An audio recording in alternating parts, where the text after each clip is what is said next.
Permettez-moi juste une remarque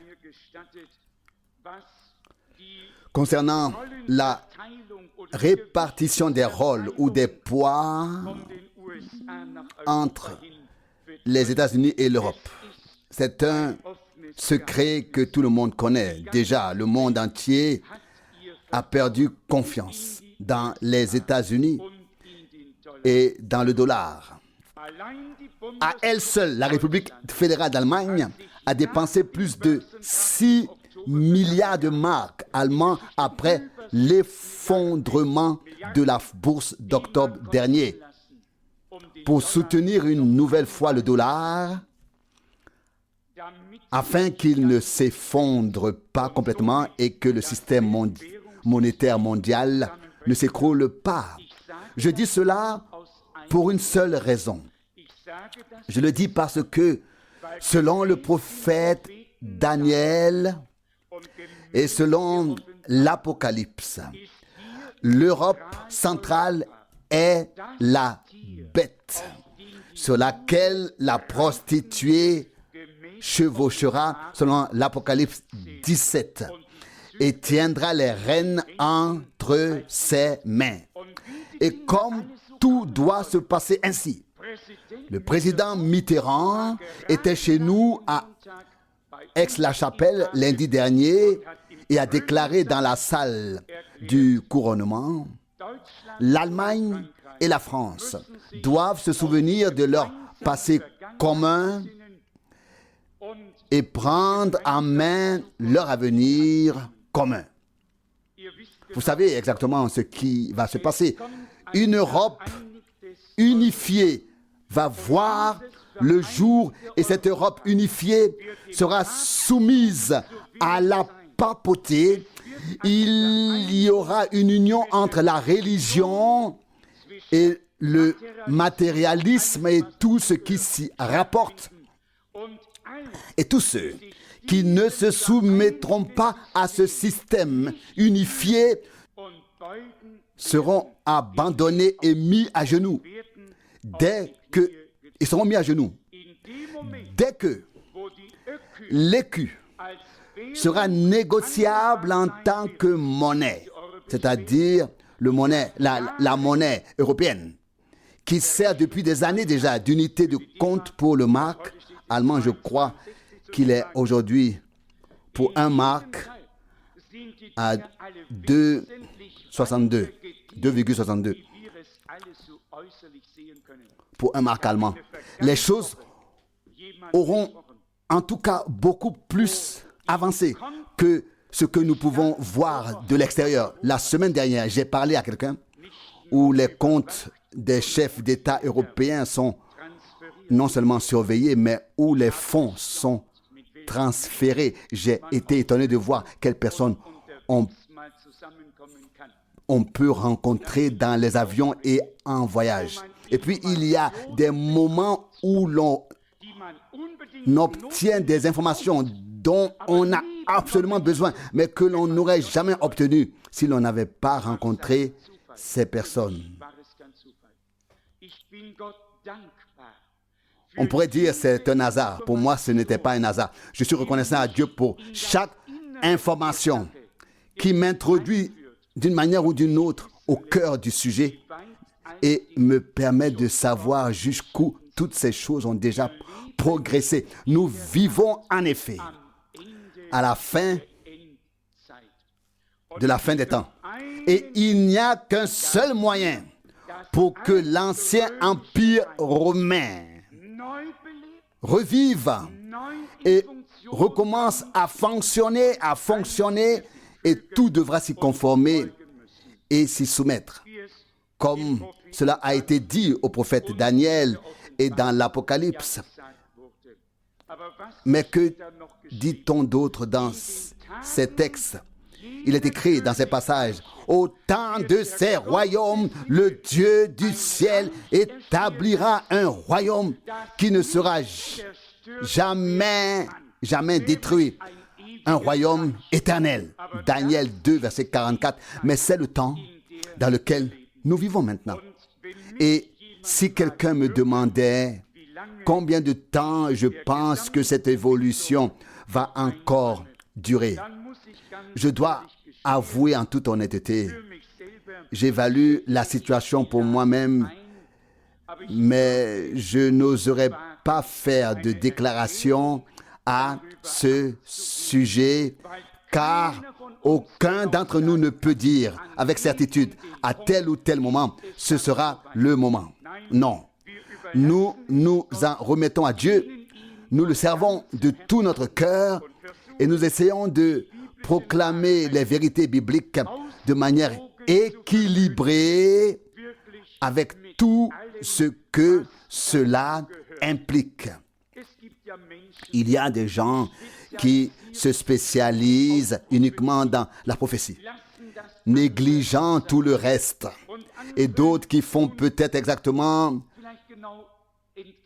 le contraire. Jusqu'à présent, Dieu nous a conduits de manière à ce que nous proclamions de manière équilibrée l'ensemble du conseil de Dieu afin que le salut, la grâce et tout ce qui doit être dit sur le plan de l'enseignement et bien sûr prophétique soit présenté afin que nous ayons une vue d'ensemble. Mais une chose est nécessaire, que chaque personne expérimente personnellement Dieu, fasse l'expérience de Dieu. Je préfère renoncer à tout savoir de ce que Dieu a décidé dans son plan si je sais seulement que chacun a fait l'expérience de Dieu, est né de nouveau et sera présent lorsque le Seigneur reviendra. Ça, c'est l'essentiel. Et c'est probablement pour cela que j'ai déjà lu cette magnifique parole ici. La parole de la croix est une folie pour ceux qui périssent. Mais pour nous, elle est une puissance de Dieu. 1 Corinthiens 1, 18. Je me permets ici de poser la question à nous tous.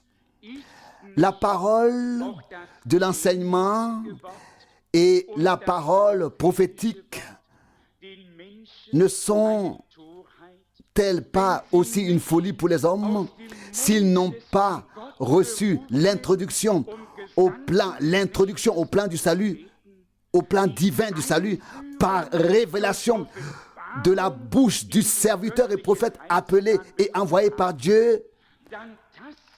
Alors ils tâtonnent ici et là, ils tournent autour du pot sans avoir de révélation sur ce dont ils parlent et écrivent. Je pense ici au célèbre évangéliste radiophonique qui a écrit dans son magazine Gorbachev à la marque sur le front, c'est donc lui l'homme désigné. Mon Dieu, que peut-on y faire si l'on porte peut-être une marque quelconque depuis la naissance?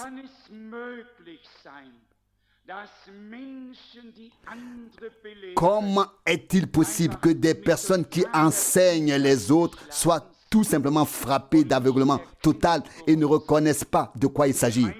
Les Saintes Écritures nous ont décrit très clairement le lieu et les environs. La ville aux 7 collines et l'homme qui règne sur les rois de la terre, etc., etc. Et dans ce contexte, le dernier verset d'Apocalypse 13 dit que celui qui a de l'intelligence calcule ce nombre. Apocalypse 13, verset 18. Mais ce n'est pas notre intelligence qui est requise ici, mais l'intelligence divine, la compréhension divine. Comment pouvons-nous dire oui et amen lorsque nous lisons dans Luc 24 et il leur ouvrit la compréhension l'esprit à la compréhension des Écritures. Il leur ouvrit le sens. Luc 24, verset 45. Nous savons ce que cela signifie car Dieu nous a ouvert la compréhension des Écritures. Il en reste simplement ainsi. Dieu a un ordre bien précis. Et c'est selon cet ordre divin qu'il accomplit son plan de salut ici sur terre. Et quand il est écrit dans Amos 3, au verset 7, Dieu ne fait rien sans avoir révélé son mystère à ses serviteurs, les prophètes. Il n'est pas écrit, il le révèle aux prêtres ou aux évangélistes, mais il est écrit là et nous en restons là. Il révèle son secret, son mystère à ses serviteurs, les prophètes. Depuis le début, les prophètes de Dieu ont constitué une exception en raison de leur vocation divine, leur appel divin. Ils avaient les deux pieds sur terre et étaient pourtant transportés et ravis au ciel. Ils entendaient littéralement les paroles de Dieu comme vous entendez maintenant ma voix.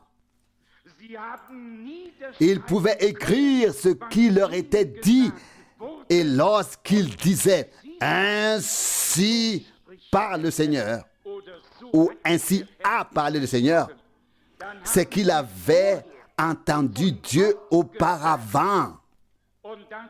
Et à cela s'ajoutait l'inspiration pour formuler clairement tous les liens dans le contexte que Dieu voulait révéler et les placer sur le chandelier et ainsi mettre cela en évidence.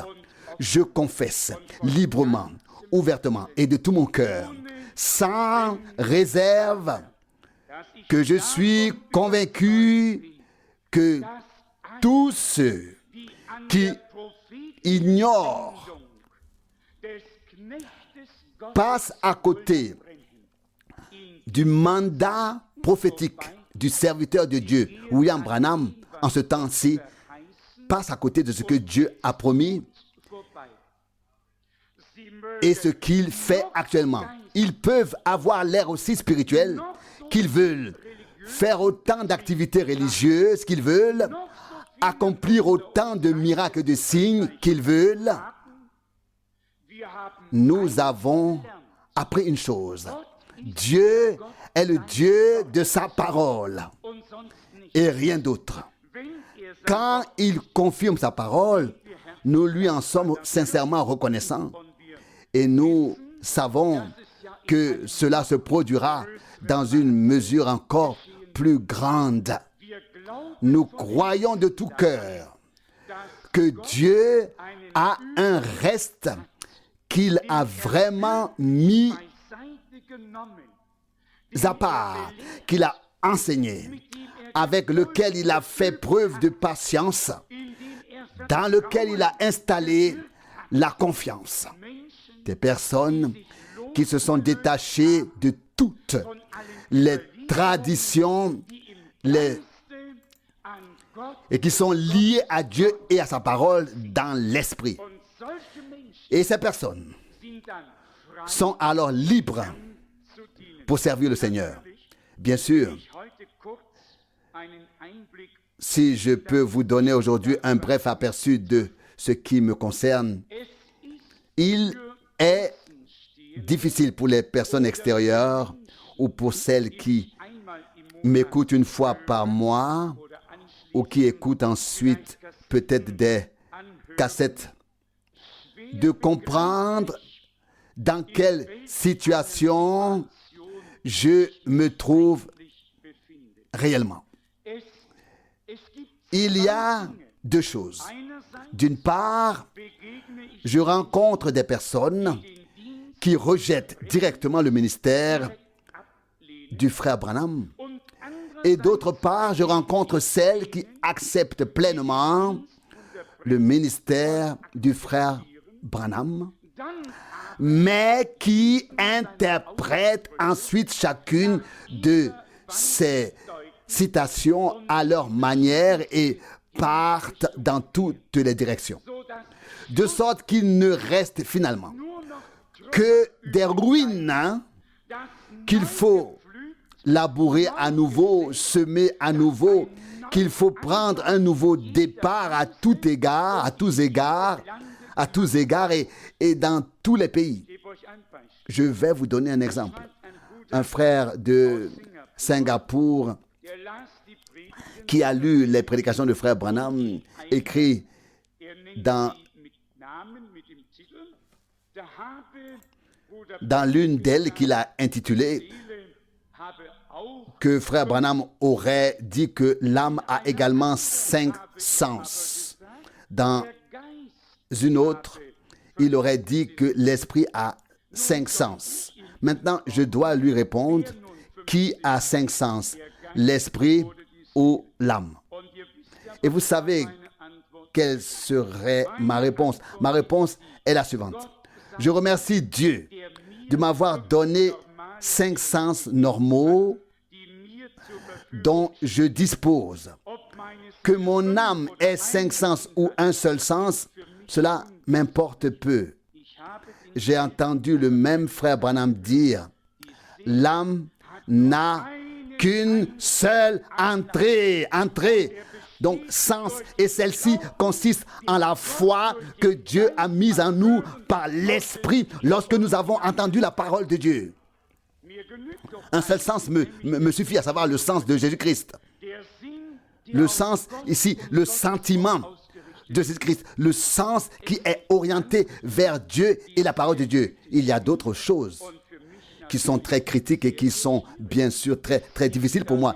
Il y a cette déclaration du frère Branham qui a probablement dit dans le premier sceau, au moment où l'ange descend selon Apocalypse 10 et pose son pied sur la terre et la mer, le 7e messager est sur la terre.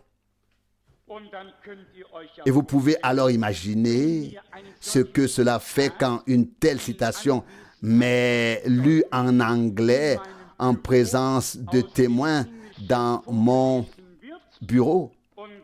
Et puis vient la question directe et pointue et erronée. Crois-tu ce qui est dit ici? Et la conséquence est alors, donc cela s'est déjà accompli, car selon ce qui est dit ici, le 7e messager devait être sur terre lorsque cela se produirait.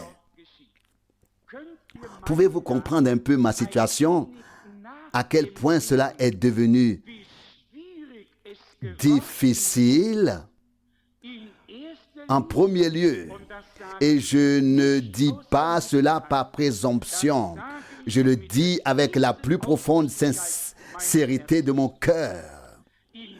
En premier lieu, je me sens engagé et responsable envers Dieu. C'est une position que je ne me suis pas donnée et que je n'ai pas prise. Elle m'a été donnée par Dieu. Je suis là, je ne peux pas faire autrement que Dieu m'aide. La parole de notre Dieu doit pouvoir rester dans sa signification. Et doit pouvoir rester dans sa signification. Et cela indépendamment de ce qui a été dit ailleurs. Là aussi, il est possible de trouver des déclarations, des citations qui ne sont pas toujours ainsi parle le Seigneur. Nous le savons tous très bien. Même de tels hommes de Dieu, par exemple, Paul l'avait déjà dit et écrit à l'époque. Nous ne mourrons pas tous, mais tous nous serons changés, transformés. 1 Corinthiens 15, 51. Ensuite, les critiques auraient pu venir et dire, regarde, c'est ce que Paul a dit. Il nous l'a dit ici dans l'assemblée, il l'a prêché, et puis il a même écrit, nous ne mourrons pas tous, mais tous, nous serons changés, transformés. Et soudain, Paul n'a pas été changé, mais comme l'ont établi l'histoire, ou alors l'histoire, oui, de la communauté religieuse, des communautés religieuses. Il est mort en martyr à Rome, sous la persécution de Néron. Quelqu'un pourrait alors venir et dire, oui, regarde, c'était un apôtre, c'était un homme de Dieu. C'est ce qu'il a dit de cette manière. Comment pourrait-il en être autrement? Et depuis près de 2000 ans, près de 2000 ans ont passé et c'est toujours vrai. Je crois l'avoir dit ici récemment. Les hommes de Dieu, sous l'inspiration du Saint-Esprit, s'expriment parfois à la première personne ou se réfèrent à eux-mêmes dans ce qu'ils expriment, tout en écrivant pour d'autres enfants de Dieu qui viendraient plus tard sur terre. Et je rappelle aujourd'hui la parole, je crois que c'est Pierre qui l'a reprise lorsqu'il a parlé des prophètes de l'Ancien Testament. Ils ne se servaient pas eux-mêmes, mais nous. Et ils sondaient à savoir quel serait le temps auquel l'Esprit de Christ qui agissait en eux faisait allusion. 1 Pierre 1, verset 11. Les hommes de Dieu peuvent déjà être enlevés du temps vers l'éternité. Ils sont déjà au-dessus des choses et il est donc vraiment nécessaire que nous, qui devons distribuer, dispenser la parole du Seigneur, la fassions vraiment en toute bonne conscience devant Dieu et les hommes. Que dit Paul dans Galates 1 au verset 10? Si je cherche encore à plaire aux hommes, je ne suis pas un serviteur de Christ. Il nous est impossible de chercher à plaire aux hommes. Il n'y a qu'une seule chose qui nous tient à cœur: apporter au peuple de Dieu la pure vérité. Rien que la pure vérité, et cela dans le bon contexte, de manière équilibrée, sans que cela ne soit remis en question. Cela doit être bien établi, ferme. Cela ne doit plus vaciller. Cela doit s'intégrer parfaitement dans l'image, dans le concept. Et si aujourd'hui un prophète, un apôtre ou le Seigneur me demandait, mon serviteur, quand, selon toi, Apocalypse 10 s'accomplira-t-il? Je répondrai, je n'ai pas d'opinion, mais il est écrit que le Seigneur descendra en tant qu'ange de l'Alliance et posera le pied sur la terre et sur la mer. Et cela signifie qu'il fera valoir son droit en tant que propriétaire originel ici sur terre. Et ce n'est que lorsque cela se produira, que les 7 tonnerres feront entendre leur voix. Ni plus tôt, ni plus tard. Et il est écrit qu'à ce moment-là, le Seigneur rugira comme un lion. Pour l'instant, c'est encore le temps de la grâce pour les païens. À présent, dans cette dernière partie prophétique, il marche en tant que fils de l'homme au milieu des 7 chandeliers d'or. Il a été sacrifié en tant qu'agneau Mais en tant que souverain sacrificateur, il est encore disponible aujourd'hui grâce au sang versé. Grâce au sang versé. Ce n'est qu'alors, lorsque le temps de grâce pour les païens sera écoulé, que Dieu se tournera vers le peuple d'Israël. Et alors, nous ne sommes pas surpris lorsque Jean voit ou entend soudainement non seulement un agneau, mais aussi un lion, ou qu'on lui annonce, voici le lion de la tribu de Juda a vaincu pour prendre le livre et en rompre les 7 sceaux. Et qui les a brisés? L'agneau. Il est très important. Qui? Il est très important. Qui les a brisés? L'agneau. Qui les a ouverts? L'agneau. Il est très important que nous lisions chaque verset et chaque description avec beaucoup d'attention et dans la prière. Je pensais à la parole que frère Branham aimait beaucoup utiliser, tirée d'Apocalypse 10, versets 6 et 7. Mais dans les jours de la voix du 7e ange. Pas seulement pendant le temps où il prêche lui-même, mais au jour.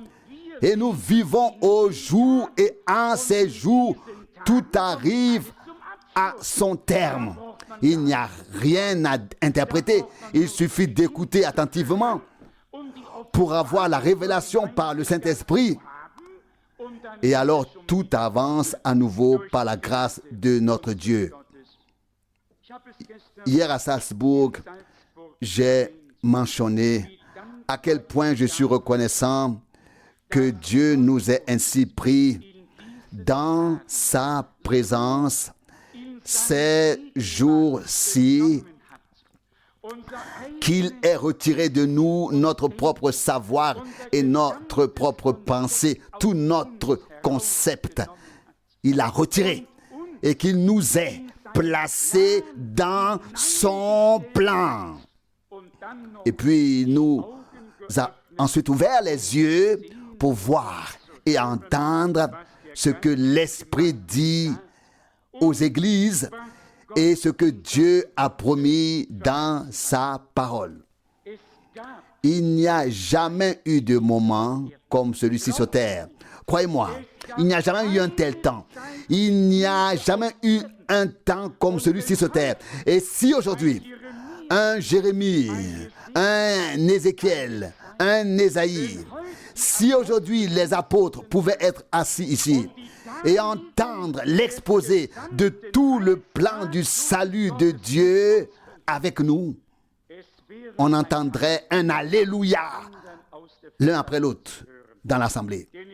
Car vous savez, si vous avez lu Apocalypse 5, lorsque l'agneau prit le livre, que s'est-il passé?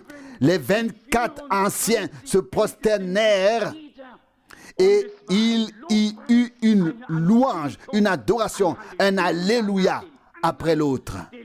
Car ils avaient compris, l'heure est venue. Dieu agit maintenant. Le moment que nous attendions est arrivé. Apocalypse 5, verset 8. Et si nous devons parfois attendre ici pour voir si un Amen vient de l'Assemblée, c'est très très triste. Croyez-moi, Dieu a fait de grandes choses. Il a déployé son plan devant nous, comme l'a dit Irénée, tel un architecte, et il en discute avec ceux qui doivent l'exécuter. C'est ainsi que Dieu montre son plan à ceux qu'il a destinés à participer à son royaume et leur révèle sa volonté. Notre cher frère Doutler, qui est venu me chercher à l'aéroport de Kloten, tout à l'heure m'a soudainement dit, « Frère Frank, il est écrit que Dieu établira sur tous ses biens. » En rappelant Matthieu 24, verset 45. Et c'est effectivement vrai. Même si l'on voulait faire preuve de retenue, mais pensez à Paul. Que pensez-vous de sa déclaration lorsqu'il a dit « Dieu nous a fait lumière des nations jusqu'aux extrémités de la terre ».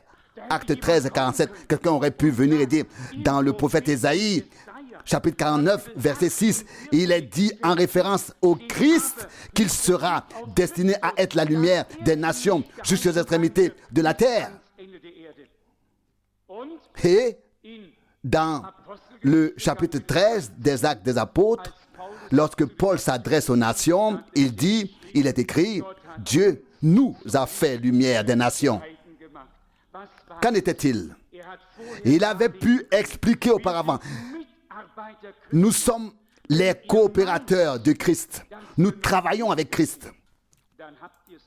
1 Corinthiens 3, 9. Si vous pensez que nous ne sommes que des prédicateurs, c'est que vous n'avez pas encore compris. Il ne s'agit pas aujourd'hui de celui qui se tient ici et qui tient une prédication. Il s'agit maintenant d'une partie directe de l'histoire du salut.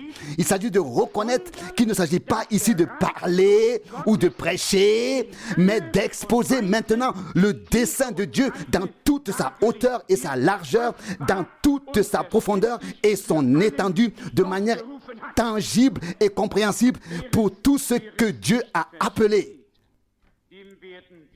À ceux qui ne comprennent pas, nous n'ouvrirons pas la compréhension des Écritures. Nous n'ouvrirons pas la compréhension des Écritures.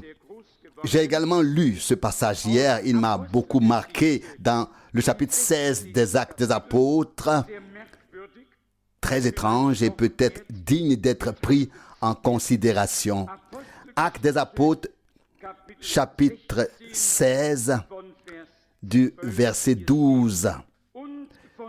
De là-bas, nous sommes allés à Philippe, qui est la première ville de la Macédoine, une colonie romaine.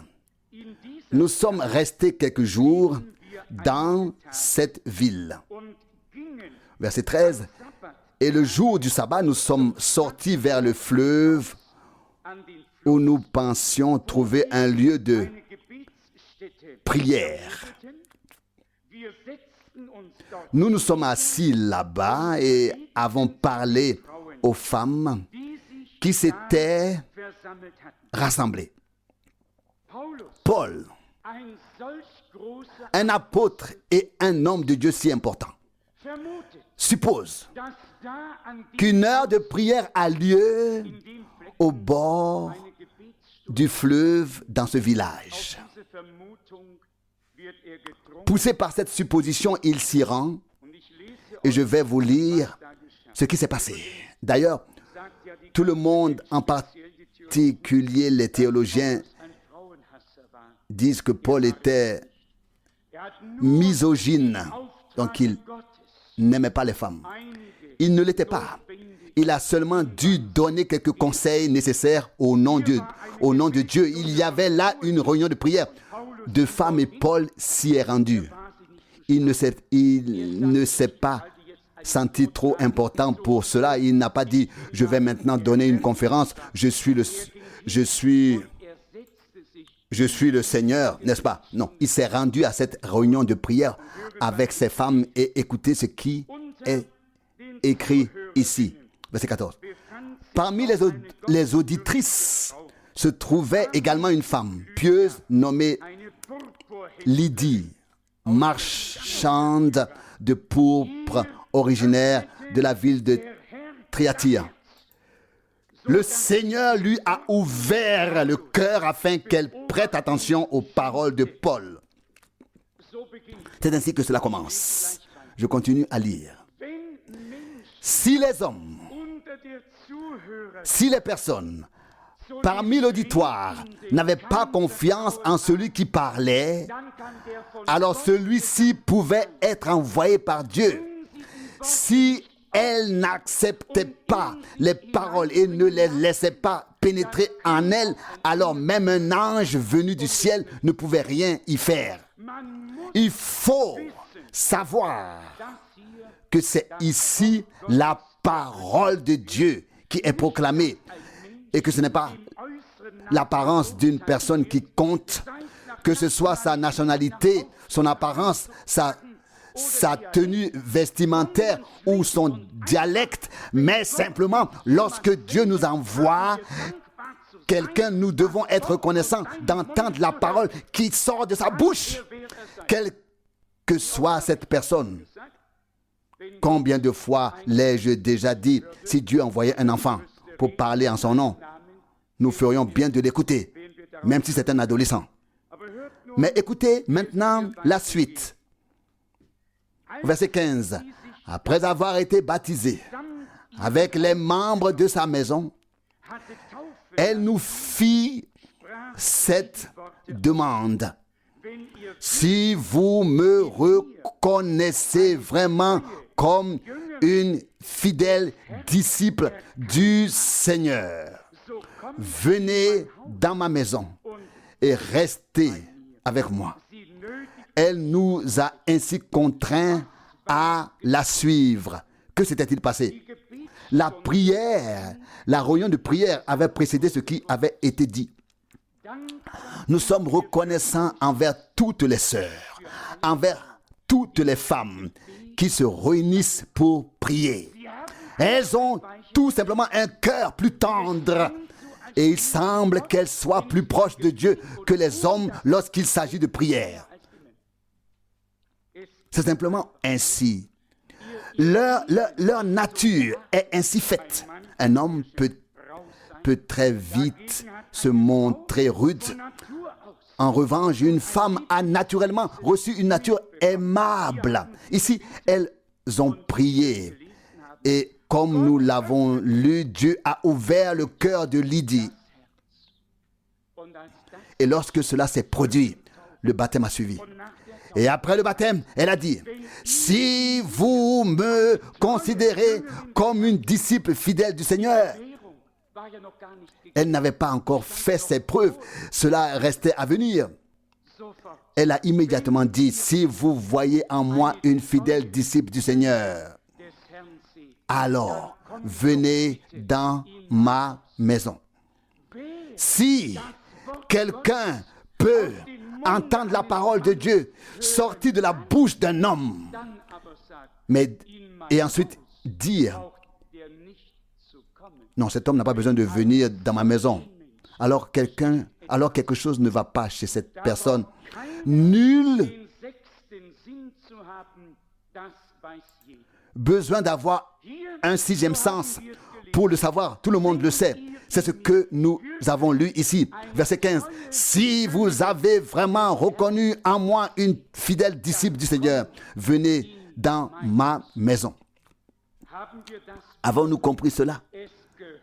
Tout est lié et va ensemble. Celui qui vous reçoit me reçoit, et celui qui vous écoute m'écoute. Matthieu 10, 40 et Luc 10, 16. Ce sont les paroles de notre Seigneur. Et je crois que nous pouvons les appliquer pleinement, car nous n'avons en fait aucun propre programme. Et que Dieu soit remercié pour cela. Je ne saurais pas quoi présenter. À côté de moi était assis un gentil monsieur aujourd'hui dans le vol de Salzbourg à Zurich, à Kloten, et il m'a vu lire la Bible. Il m'a alors demandé, êtes-vous prête? J'ai répondu, non, je ne le suis pas, mais je suis prédicateur. Je ne suis pas prête, mais je suis prédicateur. Nous avons rapidement engagé la conversation et sans hésiter, il m'a dit, je crois en Dieu, mais pas aux communautés religieuses. J'ai alors levé ma main droite, je la lui ai tendue et je lui ai serré la main selon la coutume en lui disant, j'en suis également convaincu, quelle que soit la formulation exacte. Et il m'a même demandé, mais qui êtes-vous vraiment? À quelle confession appartenez-vous? Et là, ça devient difficile. Oui, à quelle confession appartenez-vous? Quelle paroisse?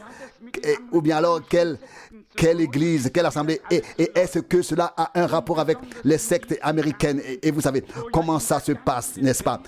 Et surtout ces jours-ci où le monde entier voit et entend tout ce qui se passe, même dans les endroits reculés du désert. Alors le monde entier est au courant. Et puis on dit, oui, c'est terrible, tout ce qui se passe. Alors on doit le reconnaître en soupirant et dire, c'est vraiment terrible. Et puis on peut ajouter qu'il existe encore quelque chose d'authentique et de vrai. Il existe encore une chose, sans tromperie, sans mensonge, sans corruption, une chose véritable de Dieu pour annoncer le conseil du salut en ces jours. Je ne sais pas si quelqu'un âgé de 83 ans, m'a pris un tract des mains avec empressement et m'a dit que tout le bien vous soit donné ou quoi que ce soit d'autre qu'il ait dit. Il y a des gens, vous voyez, qui ont encore faim et soif.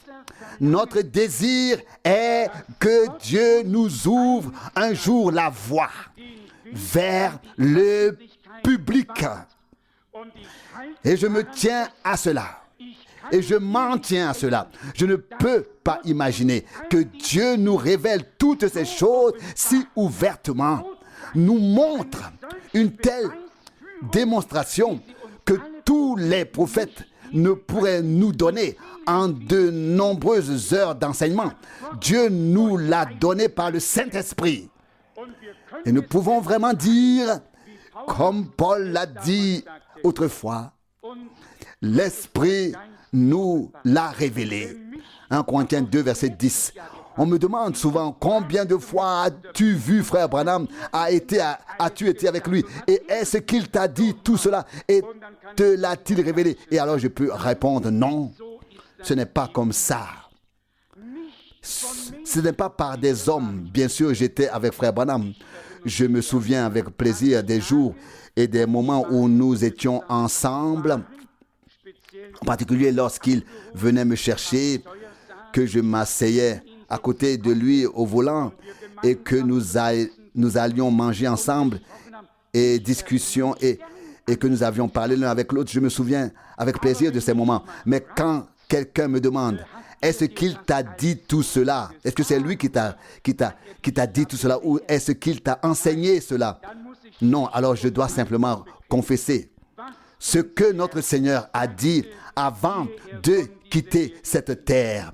Je vous enverrai le Consolateur, le Saint-Esprit, qui vous enseignera toutes choses, qui vous annoncera les choses à venir, qui prendra de ce qui est à moi et vous le révélera. Jean 16, verset 13. Et ils seront tous enseignés par Dieu. Jean 6, verset 45. Et c'est là le grand mystère. Je n'ai pas non plus assisté aux assemblées de Paul ou de Pierre, aux réunions de Paul ou de Pierre, ou de celles de notre Seigneur lorsqu'il marchait sur terre et accomplissait son ministère. Mais soyez honnêtes. Toutes les choses qui ont été annoncées à l'époque, qui se sont produites, sont devenues pour nous une révélation divine, vivante et proche de nous. Pour nous, cela ne remonte pas à près de 2000 ans. Cela aurait pu se passer hier. C'est comme si cela se serait passé hier pour nous. Tout ce que Dieu a dit dans sa parole et tout ce qu'il a fait nous semble si proche, si réel, si vivant. Ainsi, la véritable caractéristique d'une personne qui est devenue vraiment croyante réside premièrement dans le fait que Dieu ouvre le cœur pour recevoir ce qui est dit. La deuxième chose, dans l'obéissance directe, comme le rapporte ce passage, elle se fit baptiser ainsi avec toute sa maison. Et Troisièmement, si vous me considérez comme une disciple fidèle, venez dans ma maison. Et elle les invita à venir chez elle. Actes des Apôtres 16, verset 15. Ce sont là des caractéristiques qui font tout simplement partie du fait de devenir croyant. Ne croyez pas pour autant que nous devrions tous inviter maintenant les frères qui servent la parole. L'un au petit déjeuner, l'autre au déjeuner et le troisième au dîner. Non, ce n'est pas ce que cela signifie. Mais supposons que j'arrive dans une nouvelle ville, dans un nouveau pays. Oui, comme cela a été le cas pour Paul ici. En terrain inconnu, il suppose qu'il y aura une heure de prière. Il s'y rend devant un tout nouveau public. Et déjà, Dieu commence à agir. Combien de fois ai-je vécu cela? Ici en Suisse, en Autriche et dans de nombreux pays du monde. Exactement la même chose. Les gens ont ouvert leur cœur à la parole et leur porte pour accueillir le serviteur de Dieu, et ils ont même lavé ses pieds. Savez-vous ce qui est écrit dans l'Épître aux Hébreux? Beaucoup ont hébergé des anges sans le savoir. Hébreux 13, verset 2. Il y a encore des messagers de Dieu sur terre qui ne portent vraiment rien d'autre que la pure parole de Dieu. Et cela devient en effet de plus en plus grand et précieux pour moi. D'un point de vue terrestre, nous ne pouvons nier qu'il serait préférable pour nous de suivre la masse et d'être reconnus afin que les rues soient en quelque sorte un peu décorées devant nous. Notre chemin sur terre n'est pas bordé de routes décorées. Cela signifie prendre sa croix et suivre le Seigneur, sortir de la ville et porter son opprobre. Telle est notre tâche. Certes, d'un point de vue terrestre, je l'admets moi-même, lorsque l'on se retrouve de temps à autre dans des situations telles que celles que j'ai récemment vécues à Lagos, où vraiment partout où l'on regardait, il y avait des gens avec des cols retournés et des croix devant et derrière, et la communauté religieuse richement décorée, etc. On se dit, oui, comment te présentes-tu ici? Mais lorsque la parole du Seigneur vient, on se rend compte que ce n'est pas l'apparence, ce n'est pas le récipient qui compte, mais le contenu de ce vase. Et même si nous sommes des vases fragiles et faibles, nous portons le contenu le plus précieux qui puisse exister sur terre, la parole éternelle de Dieu qui demeure éternellement, valable éternellement. 2 Corinthiens 4, verset 7. Et nous en sommes reconnaissants au Seigneur. Lorsque Paul a prononcé son discours de défense, il a ensuite écrit « Je n'ai pas honte de l'évangile de Christ ». Romains 1, verset 16. Dans cette lettre, il a dit « Ce qui scandalise les Juifs et ce qui est une folie pour les Grecs, c'est une puissance de Dieu pour ceux qui croient, pour ceux qui sont sauvés. » 1 Corinthiens 1, versets 23 et 24. Parlez aujourd'hui à un hindou, à un sikh, à un musulman et à tous ceux qui le souhaitent. Vous pouvez parler de Dieu, du paradis, vous pouvez parler de beaucoup de choses. Mais dès qu'il s'agit du point central, pour nous, à savoir l'expiation, le pardon, quand il s'agit de Golgotha, plus personne ne peut participer à la discussion. Et la seule question qui se pose alors est: comment pouvez-vous croire que Dieu avait besoin de créer la rédemption par l'effusion de sang? Ils ne peuvent pas suivre notre raisonnement, mais nous savons de quoi il s'agit. Que dit Lévitique 17, verset 11. La vie du corps est dans le sang. Du fait que le péché et la transgression sont entrés dans le monde par Ève puis par Adam, le Seigneur a dû devenir homme. Et là aussi, la vie était dans le sang.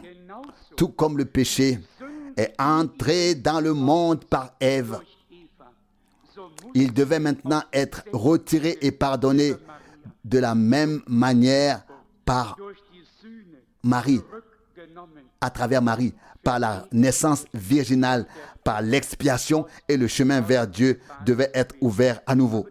Mais les gens ne savent pas de quoi il s'agit. Ils pensent qu'il y avait quelques arbres au paradis, dont l'un était peut-être un pommier, etc. Il y avait des arbres, c'est vrai, y compris l'arbre de vie et l'arbre de la connaissance du bien et du mal. Mais il y avait plus encore. Il y avait aussi un serpent. Il y avait Adam et il y avait Ève. Et quelque chose s'est produit. Et soudain, ils ont réalisé qu'ils étaient nus et se sont cachés devant Dieu le Seigneur, qui venait dans la fraîcheur du soir pour communier avec eux.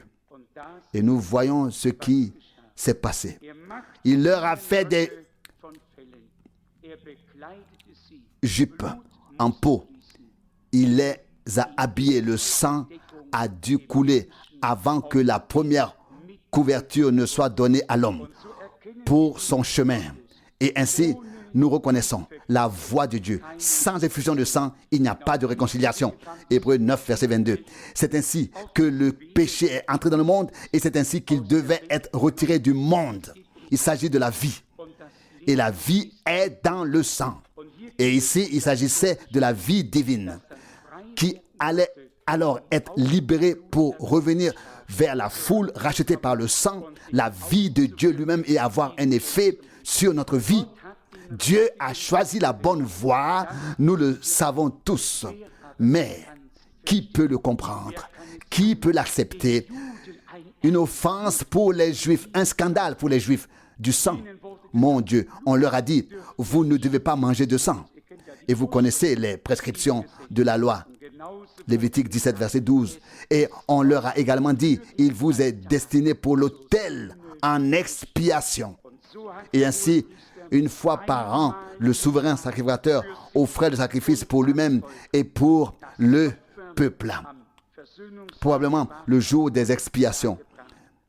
Et puis le Christ est venu. Il a été offert en tant qu'agneau de Dieu. Et en tant que souverain sacrificateur, il est entré dans le sanctuaire céleste avec son propre sang. Hébreux 9, verset 12. Et je vais vous dire pourquoi j'insiste là-dessus aujourd'hui. Dans 2 Corinthiens chapitre 11, je crois, Paul écrit, « Si quelqu'un vient vous prêcher un autre, si quelqu'un s'amène auprès de vous pour prêcher un autre évangile, un autre Jésus-Christ, vous le supportez et si vous recevez un autre esprit, cela vous convient ainsi aussi, etc. » 2 Corinthiens 11, verset 4. Et puis il en vient au fait, il n'y en a pas d'autre, il n'y en a qu'un seul. Il n'y en a qu'un seul. Il n'y a qu'un seul Jésus. Mais les hommes ont fait de cet unique beaucoup d'autres choses qu'il n'est pas du tout.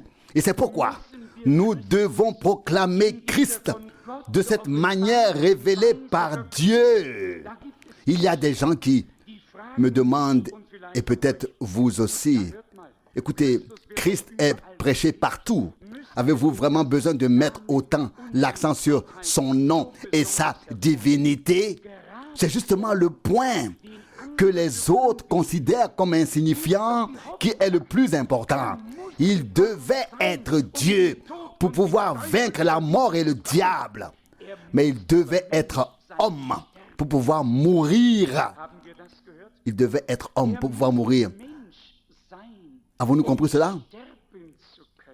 Mais il devait être plus qu'un homme. Il devait être Dieu pour ôter à la mort son pouvoir, vaincre l'enfer, anéantir le diable et ressusciter des morts le troisième jour. Les gens n'aiment pas trop entendre cela. Ils veulent un Christ. Je ne sais pas si je l'ai déjà dit ici. On ne devrait pas le faire trop souvent, mais cela m'avait beaucoup bouleversé à l'époque lorsque j'étais assis à table à Bad Tölz avec des gens vraiment sympathiques.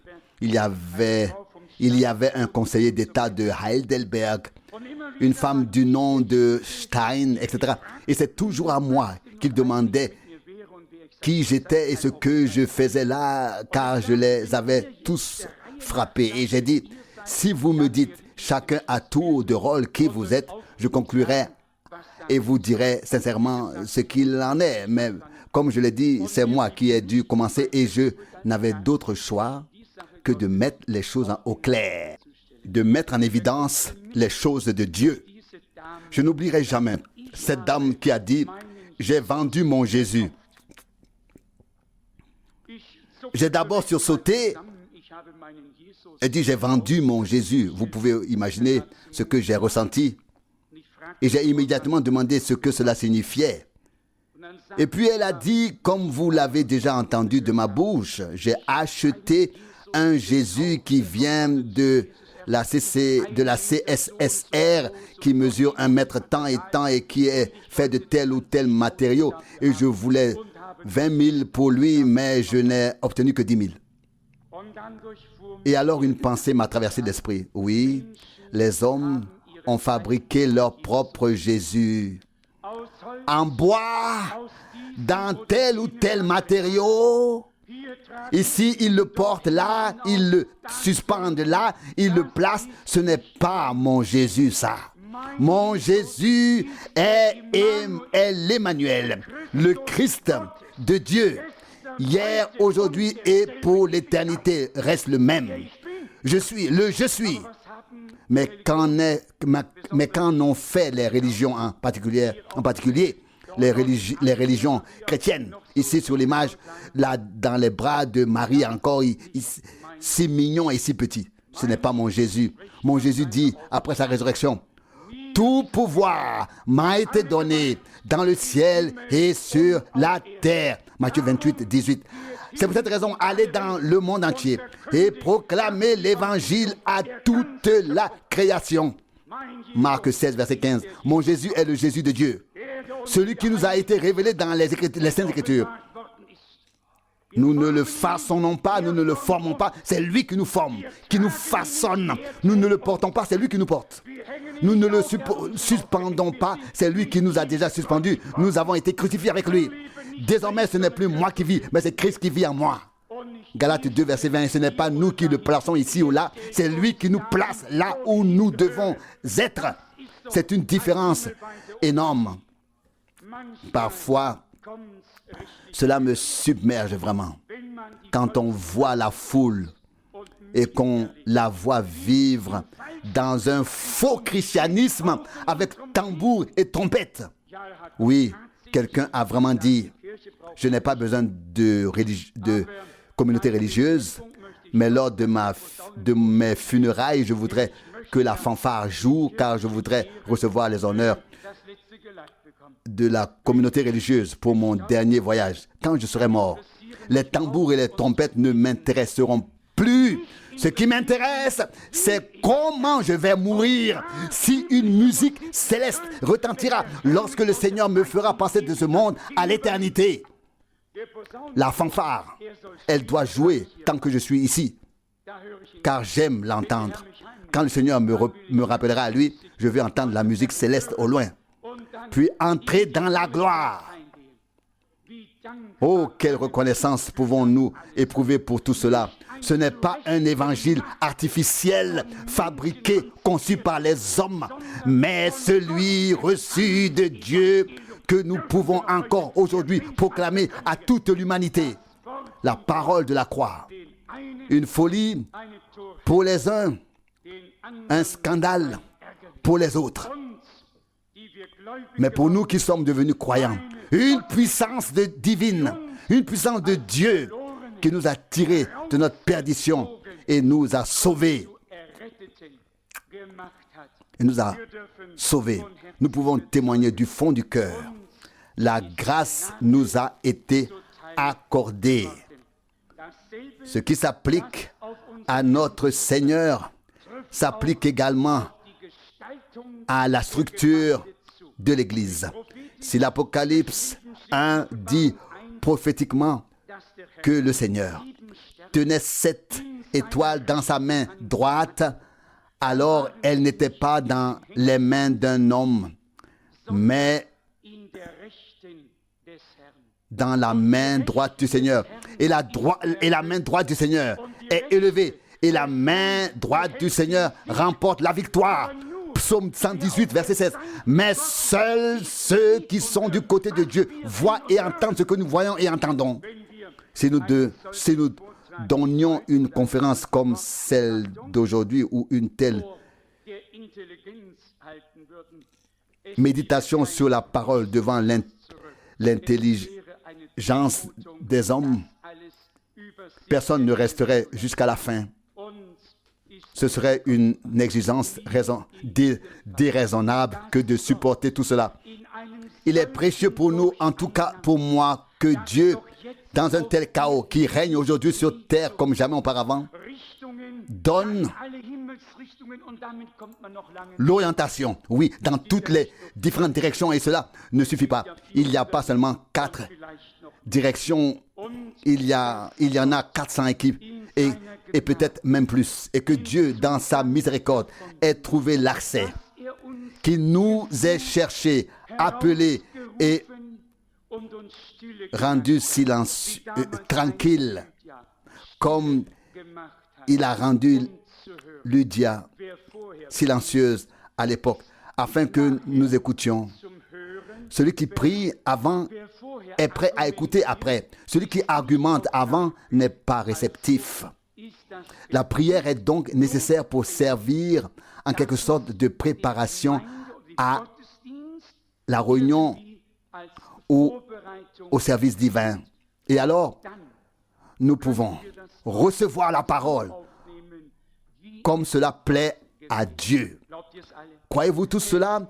Tout dépend de l'attitude intérieure. Je pourrais également vous lire l'événement suivant. Et j'en terminerai ainsi, également tiré du chapitre 16 des Actes des Apôtres. On peut lire au verset 31 ici. Ils répondirent: crois au Seigneur Jésus et tu seras sauvé, toi et ta famille et ta maison. Verset 32. Ils lui annoncèrent alors la parole du Seigneur ainsi qu'à tous ceux de sa maison. Verset 33. Il les prit avec lui à cette heure même de la nuit, lava leurs plaies et fut baptisé aussitôt avec tous les siens. Verset 34. Ensuite, il les conduisit dans son logement, fit dresser la table et se réjouit avec toute sa maison d'être venu à la foi en Dieu. Avez-vous remarqué ici que la foi en Jésus-Christ est en même temps la foi en Dieu? Ici, l'homme de Dieu a dit: crois au Seigneur Jésus-Christ. Et le témoignage de celui qui est devenu croyant est qu'il était heureux d'être venu à la foi en Dieu avec toute sa maison. Qui est Jésus-Christ? Emmanuel, Dieu devenu personne, venu du corps spirituel. Il est venu dans un corps de chair. Il pouvait dire: celui qui me voit a vu le Père. Jean 14, 9. La foi est uniquement en un seul Dieu, et parce que le seul, unique, constitué d'une seule personne, s'est révélé à l'humanité en Jésus-Christ comme sauveur, l'homme doit croire en cette révélation de Dieu en Jésus-Christ. Il n'y a pas d'autre chemin que celui qui passe par Christ. S'il passe à côté de Christ, alors il passe à côté de Dieu. Tout chemin qui passe à côté du Christ passe à côté de Dieu. car il pouvait dire, je suis le chemin, nul ne vient au Père que par moi. Jean 14, 6. Toute vérité, supposait-elle, qui passe à côté du Christ, passe à côté de Dieu. Le Christ est la révélation centrale de Dieu ici sur terre. Pour notre salut à tous, pour notre réconciliation. Lui qui était Emmanuel est devenu Yahshua, Yahvé Sauveur, sous sa forme grecque Jésus. Nous le savons. Et ce même Jésus sera alors dans la plénitude, dans l'achèvement, Emmanuel qui remplira toute la terre de sa gloire. Le même hier, aujourd'hui et éternellement. Celui qui pouvait dire, avant qu'Abraham fût, je suis. Jean 8, 58. Celui qui pouvait dire, celui qui me voit, voit le Père. Jean 14, verset 9. Nous croyons que Dieu, dans les cieux, est devenu notre Père par Jésus-Christ, notre Seigneur. Nous croyons ce qui est écrit dans 2 Corinthiens 5, verset 19. Dieu était en Christ et a réconcilié le monde avec lui-même. Dieu est venu à la rencontre de l'humanité en Christ et a tendu en lui la main de la réconciliation à tous ceux qui veulent se réconcilier avec Dieu. Nous devons maintenant saisir la main de la réconciliation de Dieu en Christ et reconnaître qu'il a souffert à notre place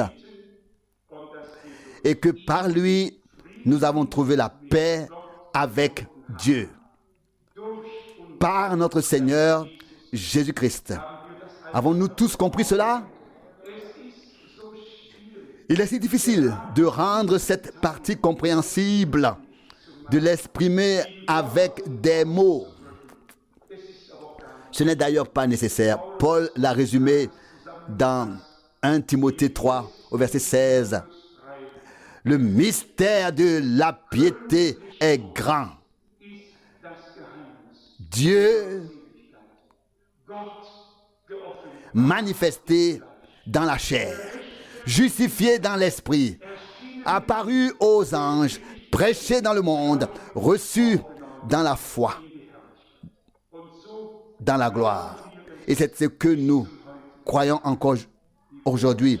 Le message de Dieu aujourd'hui est le suivant. Revenez à Dieu. Revenez à sa parole. Revenez à Jésus-Christ qui était au commencement et qui sera à la fin. Et celui qui pouvait dire, je suis le premier et le dernier.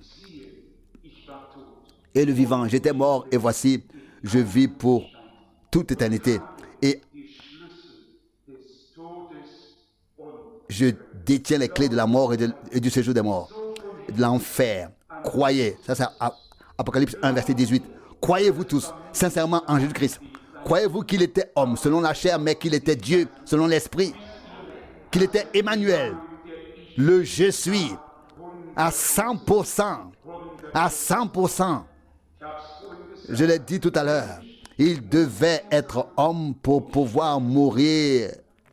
Il devait être Dieu pour vaincre la mort, pour ôter l'aiguillon de la mort et ressusciter le troisième jour, puis vivre. Et nous vivons avec lui. Comment avez-vous reçu sa parole? Comme Lydie, comme le geôlier, et comme tous les autres, votre cœur a-t-il été touché, a-t-il été ouvert? Avez-vous été touché? Qu'est-ce que Dieu a à vous dire aujourd'hui? Êtes-vous reconnaissant pour la révélation de sa parole? de son nom et plus généralement pour la révélation de son dessein de salut en ces jours, alors nous pouvons maintenant remercier le Seigneur ensemble pour cela. Au nom, et cela au nom de Jésus. Amen.